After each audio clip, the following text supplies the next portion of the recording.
hoping future Cortaca games are less about the partying and more about the football. When Cortaca comes around, everyone comes together, everyone's having a good time. There were some people living up here who were afraid to leave their homes. As many know, a sea of students flooded the streets of Cortland at a celebration following the victory over rival Ithaca College. But because of images of violence and inappropriate behavior in the media, Cortland students were unfairly judged.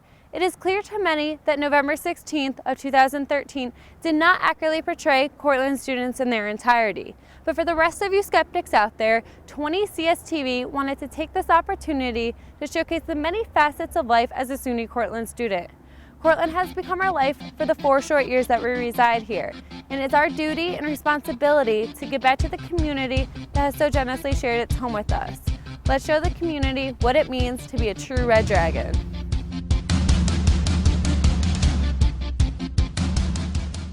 The Cortland community is actively involved in what partakes on the college campus, and one of their major contributions in the past few years was to commend the construction of the facility behind me, the state-of-the-art Student Life Center. Let's go check it out. It's been 2 years since construction started, and this coming spring the new Student Life Center will open. Costing just over $50 million, this state-of-the-art facility will have a vast array of physical recreation activities as well as a variety of social spaces. It's designed to be just more than a place to go work out. Using the slogan, "Something for Everyone," the SLC will be a place where students can hang out and socialize. Although there's still work to be done, this unique facility is designed to provide high-quality recreational services to SUNY Cortland students. Among the amenities include the Bistro, a new all-you-can-eat dining facility that can seat up to 300 students at a time. A multi-activity court with rounded corners for basketball, volleyball, badminton, and indoor soccer. A suspended jogging track that will consist of 3 lanes that will cover 1/5 of a mile. A recreational swimming pool with 6 lanes, a resistance walk, and a 25-person hot tub. A 40-foot climbing wall and boulder wall. The SLC will be open from 6 in the morning until midnight during the week and to 2 a.m. on the weekends. The hope is that these times will provide students with an alternative to the party scene. I think it has the chance to improve the quality of life more than anything else we've ever done on this campus. And it will be an alternative to going downtown and all the destructive kinds of things you get involved in. To be involved in good, clean, wholesome, healthy kinds of things is something that we strive to have our students participate in. Anticipation continues to build as the facility nears completion. As construction finishes, the SLC is poised to be an excellent addition to educational experience here on the SUNY Cortland campus. Even on overcast days, such as today, SUNY Cortland students are gathered inside the Grace and Holy Spirit Church, awaiting to participate in the 2014 annual Crop Walk event. Let's go check it out. Members of the SUNY Cortland College and the community came together to help build a healthier world by participating in the annual Crop Hunger Walk. This walk is an ideal opportunity for SUNY Cortland clubs, sports teams, sororities, and fraternities to come together with the community and share a meaningful experience while benefiting a worthy cause. The fraternity Theta Chi has raised almost $500 for the crop walk, and 20 CSTV interviewed Josh Citron, a member of Theta Chi, to hear what he had to say about the event.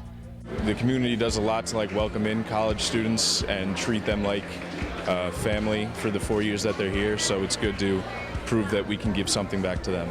With more and more students getting involved each day, students like Josh aren't hard to come by here at SUNY Cortland. It just goes to show that hundreds are willing to go the extra mile, even if it means volunteering their time to improve the place they call home. In addition to community service events, students have been involved with several ongoing projects with communications professor Dr. Carolyn Kultefleiter, in particular the Wickwire Pool Project.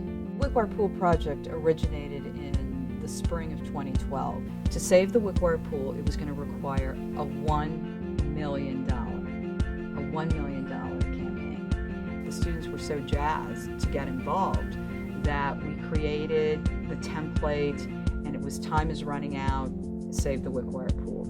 For the next 2 years, the students worked on creative media, we used social media, and we used everything that we had in terms of our communication skills, as well as just getting out into the community, interfacing with people.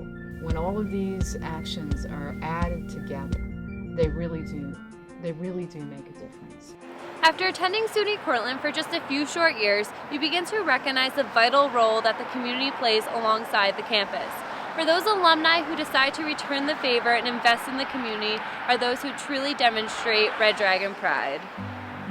20CS-TV sat down with several local alumni to discuss their time at SUNY Cortland and their decision to permanently make Cortland their home.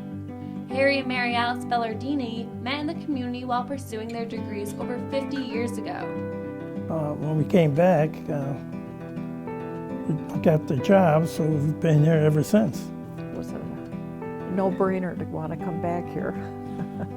More recently, Paul Mangiamelli decided to stay in Cortland to open up the newest business on Main Street. Me going to school here, staying here, I live on Main Street. I started, Long Island Bagel on Main Street. We have all Boar's Head meats. We are bringing a superior bagel. We're really trying to focus on quality here on Main Street, and I think the reception that we've gotten has been unbelievably positive. And that was our goal, to positively impact Cortland. And Steve Woodard, the football captain during the notorious 1988 Cortaca Jug game, is now married to his Cortland sweetheart and has been actively involved within the local school districts for years. Each year, Steve and his family look forward to celebrating Cortaca within the community. My coaching and teaching experience has always been within the area, within 10 to 20 minutes from the city of Cortland. Every year, folks have a good time and come back and want to celebrate with alumni and make the game a part of that. But I think there's much more positive that comes out of it than the negative. With Steve once being an active member of the Cortland football team, he understands the significance of the long-lasting tradition of the Cortaca Jug game. While last year's riots weren't symbolic of our students' behavior, senior sports analyst Robert Galm can fill us in on the true meaning of Cortaca. Thank you, Justine. The Cortaca Jug game has been a staple of the Cortland campus and community since 1959. Let's take a trip back and review this historic rivalry throughout the years.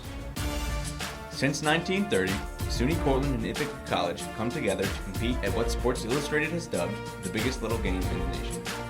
The annual Cortaca Jug game was officially introduced in 1959 after Cortland football captain Tom Decker purchased the jug for just $2 at a local yard sale in Homer, New York.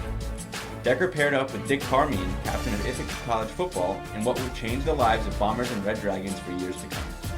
Each game has had its own set of high stakes, but the 1988 game proved to be one of the most pivotal Cortaca Jug matchups in history. With the two undefeated teams closing out the regular seasons, Ithaca traveled to Cortland with playoff implications on the line. Cortland defeated Ithaca 21-20 in the Jug. Ithaca came up with the win in the playoffs on their way to their 1988 national championship run. The excitement of this game put Cortaca on the map and has only grown from there. Over the years, much has changed, but the tradition of this historical rivalry lives on. Very few schools or other teams in the country that enjoy such a long-standing, such a highly promoted rivalry, and it is something special. The main focus is the game and just to give this university a win. We're on a 4P right now, and I want to be on a 5P, so I'm excited. It is important to keep special around.